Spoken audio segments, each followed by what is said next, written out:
Okay, so I'm going to tell you about some work we've been doing on what's known as an atomic clock transition in the chromium-7 single molecule magnet. So here's what the molecule looks like.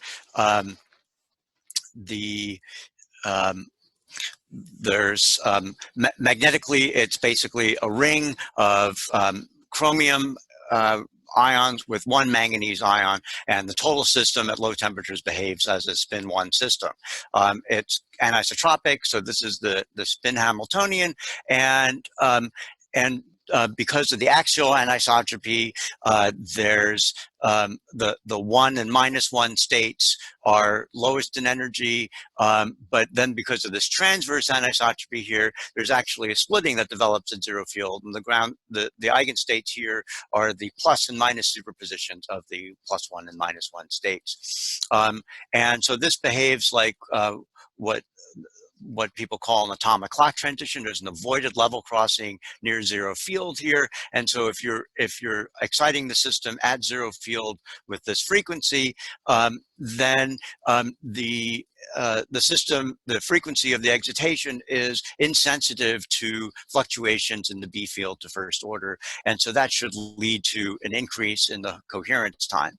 And we're not the first ones to study single molecule magnets that have clock transition. So here's some work by Steve Hill's group where they saw a large enhancement of T2 at several different clock transitions. And we've been studying something similar in chromium-7 manganese. And so this is some work we published last year showing the enhancement of T2 near zero field due to this clock transition. And the work that I'm presenting today has to do with doing Hahn echo experiments at the clock transition or close to the clock transition. So here's the standard Hahn echo sequence: a pi/2 pulse, followed by a pi pulse, and then an echo with times tau between them.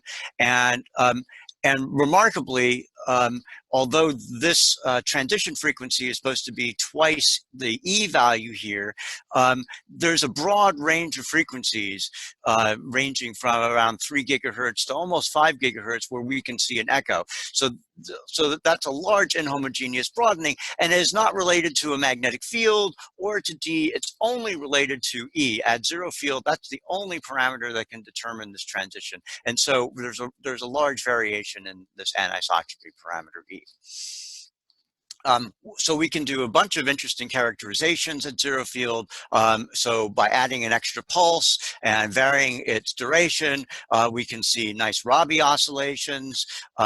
We can also just do a standard T2 measurement by varying this time tau, and we see a nice exponential decay, and we can fit that and get 367 nanoseconds for tau.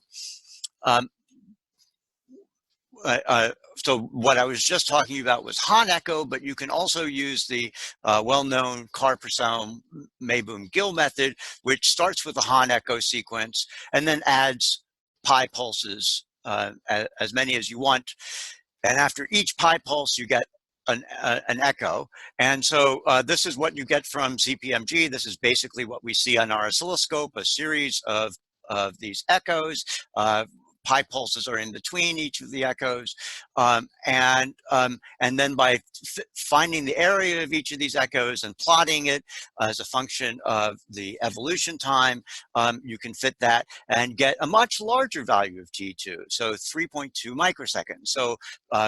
So it's almost an order of magnitude increase over the Hahn echo system, so technique. So by increasing the number of pi pulses, by going to the CPMG method, we were able to dramatically increase T2, and that tells us that whatever mechanism is responsible for decoherence in this system, it tends to be slow compared to the time scale of our measurement, tau, meaning around 600 nanoseconds. So CPMG, it works if you can do your pi pulses fast enough so that it's faster than the decoherence mechanism. And so that means that there's some slow form of decoherence in this system. So what happens when we move away from zero field? So I've moved our double arrow here just a little bit to the right of zero field. And so once we start to move away from zero field, we see the size of our echo area dramatically drop, independent really of the time delay tau that we're using. And this is consistent with the clock transition. And the if you look at T2, T2 also dramatically drops in that same region of magnetic field. And so this is the clock transition. At zero field, the T2 is large, and as you move away from it, T2 drops. And that's the reason our signal is dropping as well, because the system has decayed a lot before we've been able to do our first measurement. So suppose we now come back over here and look at this double arrow. Suppose we move it out to an even larger field, like 400 Ørsted or so.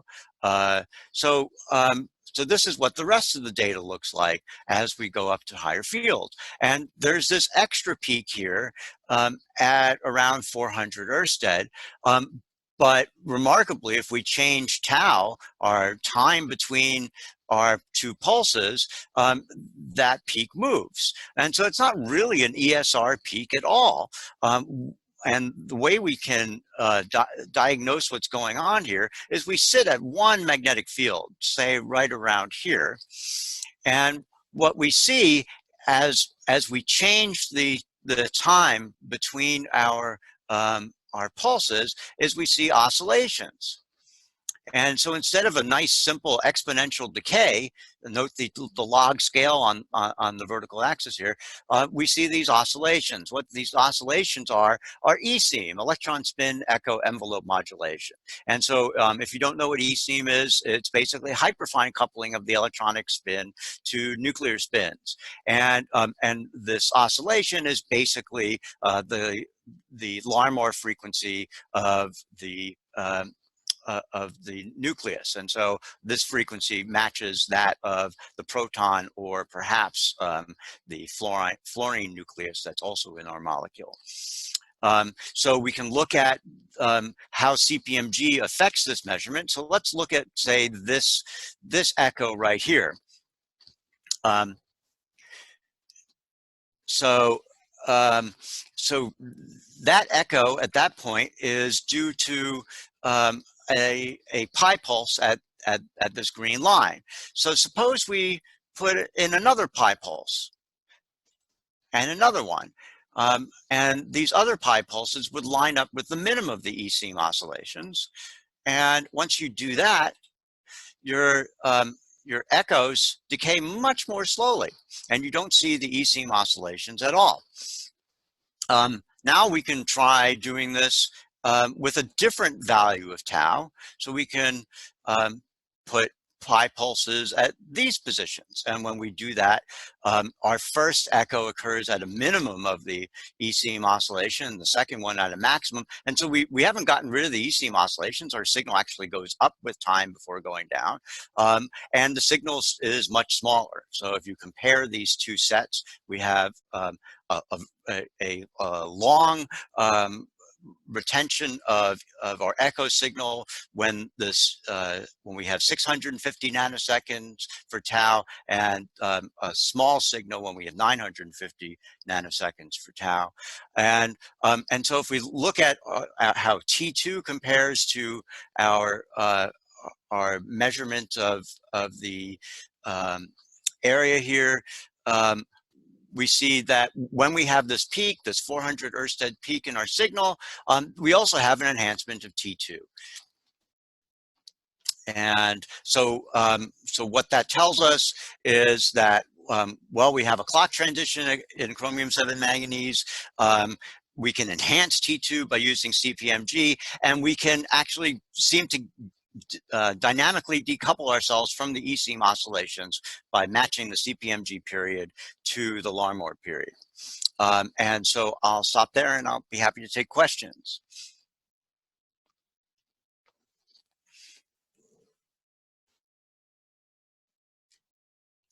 So I don't seem to have any questions. So Okay. Wait. Oh, so from Gia, um, do you know the physics process of decoherence? So a good chance is that the nuclear spins that are coupled to the system, probably the proton, are responsible for a lot of the decoherence away from zero field. At zero field, because of the clock transition, it's very unlikely that nuclear spins are doing much decoherence. So my guess is it's due to phonons. There's a structure, perhaps a structural change in the molecule by local vibrations, but we don't have a good idea of that yet. Um, what what's the other question? I don't really understand the peak at field larger than zero. Can you explain it? Is it due to the measuring method? Yeah. So that's this peak here, and so this peak is a sort of a coincidence. It's we're using a tau of 600 nanoseconds that corresponds to this signal right here at the maximum of the ECM oscillation. So we happen to see a big peak here because we're sampling at this time here. And if we were to be looking over here, we'd be sampling at some other time. So that's what's going on.